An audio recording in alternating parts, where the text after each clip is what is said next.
Dominic did a first aid course when it was offered through his work. He thought it might be useful if anything ever happened to his family. He never really thought that those first aid skills may be needed on a 15-year-old girl he'd never met before. I heard, first of all, what sounded like a car accident. All the cars had stopped and I saw something lying on the ground, so I knew something had happened. I was thinking as I was running that all I would be doing was extending my hand and offering them, help to their feet. But when I got there, it was different to that. It was a girl on the ground. She was unconscious. It was hard to assess at first, but it seemed that the worst of her injuries were on her head. She had like a hole there. It was weird, a hole at the side of her head, and there was some bleeding at the back of her head as well.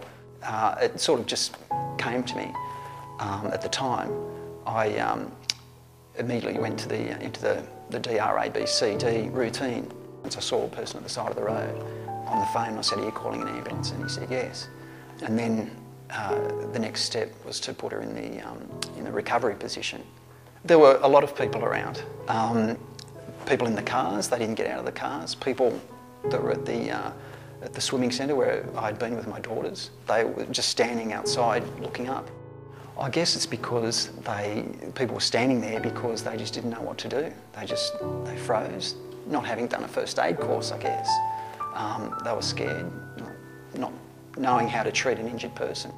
I think a lot of it is the confidence as well, because I think with first aid, a lot of it is simply common sense. It's, hard to stress how important it is really to know. I think for me too, having a young family, I really wanted to know first aid.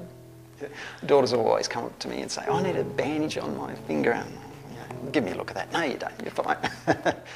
When an accident occurs, every minute counts, because an ambulance isn't going to arrive in a minute or 2 minutes. It's really important to know what to do to someone who's in trouble until professional help arrives.